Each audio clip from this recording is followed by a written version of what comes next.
트렌드 코리아 2023 서울대 소비트렌드 분석센터의 2023년 전망. 더 높은 도약을 준비하는 검은 토끼에 의해 레빗 점프. 평균 실종. 평균이 사라지고 있습니다. 자본주의의 숙명, 양극화. 2022년 7월 서울시의 자치구별 재산세 부과 내역을 비교한 결과 가장 많이 부과된 강남구는 4,135억으로 가장 적게 부과된 강북부의 재산세 236억 원에 17.5배로 역대 최대의 격차를 보였습니다. 청년층 사이의 자산 양극화는 상황이 더 심각합니다. 소비자가 양분되다 보니 시장도 극명하게 나뉘고 있습니다.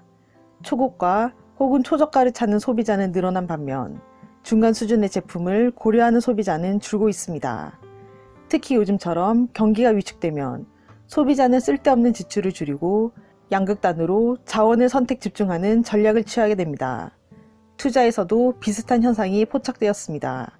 금융시장에서 두드러지는 바벨 전략이 대표적인 사례로 이는 마치 양 끝에 무거운 원판을 끼운 바벨처럼 극안전 자산과 극위험 자산으로 투자 포트폴리오를 구성하는 것을 말합니다. 평균이라는 안전지대에서 벗어나야 할 때 지금까지 대다수의 기업들은 대중시장을 공략하는 것을 우선시했습니다. 기존의 대중시장이 흔들리면서 대체 불가능한 탁월함, 차별화, 다양성이 필요한 시장으로 바뀌고 있습니다. 평범하면 죽습니다. 오피스 빅뱅. 오피스 빅뱅 중에서도 가장 주목할 현상은 퇴직 열풍입니다. 나아가 조직에 속하지 않는 플랫폼 노동자와 슈퍼 프리랜서 규모의 증가세가 심상치 않습니다. 기익경제는 조직에서 이탈한 퇴직러들을 빠르게 흡수하고 있으며 관련 서비스를 제공하는 시장도 성장하는 추세입니다. 새로운 세대의 노동시장의 진입으로 조직의 성장보다 나의 성장이 더 중요하다는 개인주의적 가치관으로 변화했다는 점도 중요합니다. 이 거대한 변화의 물결을 헤쳐나가기 위해서는 무엇이 필요할까요? 나를 나답게 만들어주는 일은 무엇인가를 적극적으로 탐색할 수 있는 용기가 절실해졌습니다. 체리 슈머. 전례 없는 인플레이션과 자산가치의 하락으로 소비심리가 급속히 악화되고 있습니다. 한정된 자원을 극대화하기 위해 다양한 알뜰 소비 전략을 펼치는 소비자를 체리 슈머라고 명명합니다. 1인 가구의 증가로 구조적 변화이자 앞으로 계속 발전해 나갈 추세적 변화이기도 합니다. 그렇다면 기업은 체리 슈머를 어떻게 대해야 할까요? 문간에 발 들여놓기 전략을 통해 브랜드 친숙도를 높이고 가격대별로 촘촘한 제품군을 마련하여 다양한 소비자들의 니즈에 그때그때 대응할 수 있는 생태계를 구축해야 합니다. 인덱스 관계. 소통의 매체가 진화하면서 관계 맺기의 본질이 바뀌고 있습니다. 소수의 친구들과 진한 우정을 쌓아가는 것이 예전의 관계 맺기라면 요즘의 관계 맺기는 목적 기반으로 형성된 수많은 인간관계에 각종 색인 인덱스를 뗐다 붙였다 하며 내가 선택해서 맺고 끊을 수 있는 관계 관리에 가깝습니다. 인간사에서 가장 중요하다 해도 과언이 아닐 인간관계가 새로운 변화의 국면을 맞고 있습니다. 이제 문제는 다양한 인덱스 관계 사회에서 우리가 어떻게 더 행복한 인간관계를 맺어나갈 수 있느냐는 것입니다. 뉴디맨드 전략. 아무리 상품이 과잉이고 경기가 나쁘다고 해도 전에 없었던 새로운 경험의 소비자는 솔깃해지고 허를 찌르는 참심함 앞에서 지갑을 엽니다. 불가항력적인 수요를 만들어내는 수요 창출 전략을 뉴 디맨드 전략이라 명명하고자 합니다. 대체 불가능한 상품이 되기 위해서는 전에 없었던 것이어야 합니다. 남과 달라야 합니다.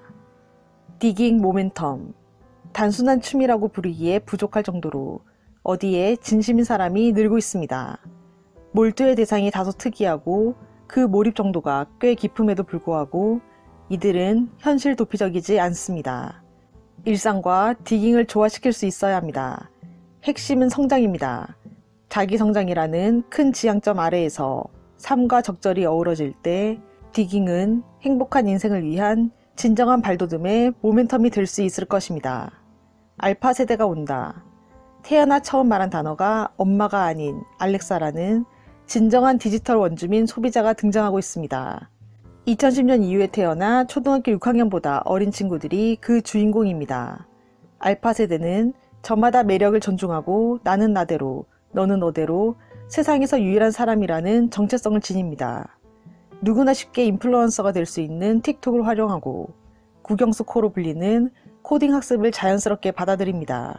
더불어 머니러시 트렌드를 따르는 자본주의 키즈의 후예답게 소비와 투자를 아우르는 경제 교육을 적극적으로 받고 있습니다. 온라인 공간에서 많이 활동하고 있으나 온라인에서 해소되지 않는 오프라인에서의 실제 활동에 대한 갈증도 큽니다. 이전 세대에 비하면 편리한 디지털 환경에서 풍족하게 자라는 것처럼 보이는 알파 세대지만 정작 그들이 행복한가 하는 것은 이와 별개의 문제입니다. 디지털 격차로 양극화 문제는 역시 오히려 더 심각해지고 있습니다. 알파 세대의 미래가 곧 대한민국의 미래입니다. 선제적 대응 기술, 고객의 사용 흐름을 읽어 더 잘 사용할 수 있는 방법을 알려주는 기술. 궁극적으로는 고객이 필요를 깨닫기도 전에 먼저 솔루션을 제공해 불편함을 해소시켜주는 기술을 선제적 대응 기술이라고 명명합니다. 아직 발생하지 않은 문제에 대한 해결책을 제공하는 상상력을 누가 먼저 더 적합하게 발휘하느냐가 선제적 대응 기술 경쟁력의 승부처가 될 것입니다. 공간력, 작은 개인 블로그부터 거대한 메타버스에 이르기까지 가상 공간이 세상을 호령하는 시대지만 실제 공간의 역할도 중요해집니다. 자기만의 매력으로 무장한 실제 공간에는 가상 공간도 따라올 수 없는 강력한 힘이 존재합니다. 사람을 모으고 머물게 하는 공간의 힘을 공간력이라고 부르고자 합니다. 엔데믹 시대에 펼쳐질 공간의 새로운 기회를 잡기 위해서는 궁극의 경험 공간으로 거듭나야 할 것입니다. 네버랜드 신드롬. 최근 한국 사회에서 나이보다 어리게 사는 것이 하나의 미덕이 되고 있습니다. 포켓몬빵과 같은 아이템을 구매하는 등 어린 시절로 돌아가고 싶어하고 외모를 유지하는 것을 넘어 승진을 마다하면서까지 현 상태에서 더 나이 들지 않으려 하며 아이들처럼 쉽고 재밌게 노는 것을 좋아합니다. 이러한 트렌드의 가장 근본적인 원인은 인간의 수명이 길어지면서 동반하게 된 생애 주기의 구조적 변화에 있습니다. 네버랜드 신드롬은 사회 전체가 유아화되는 부작용에 대한 우려도 낳습니다. 자기 중심적인 주장만 강요한다든지 문제 발생의 원인이 자신이 아니라 타인이나 정보의 탓으로 돌린다든지 자기 취향에 지나치게 몰두하는 등의 행동은 아동기적 특성과 관련이 있습니다. 노년의 비극은 아직 젊다는 데 있다. 오스카 와일드의 말처럼 누구나 나는 아직 젊다고 생각합니다. 우리의 고민은 어떻게 어린이 같은 삶의 경위를 잃지 않으면서도 경험의 지혜를 일생을 통해 켜켜이 쌓아 올려갈 수 있을까 여야 할 것입니다. 모두가 그 배우기를 절대 멈출 수 없는 네버랜드에서 결국 우리는 매일 조금씩 더 성숙하기를 포기할 수 없는 조금 나이 든 어린 아이들인 것입니다. 책 트렌드 코리아 2023. 더 자세한 내용은 이 책을 읽어보시길 추천드립니다. 구독과 좋아요로 부연 책방으로 입장하세요. 감사합니다.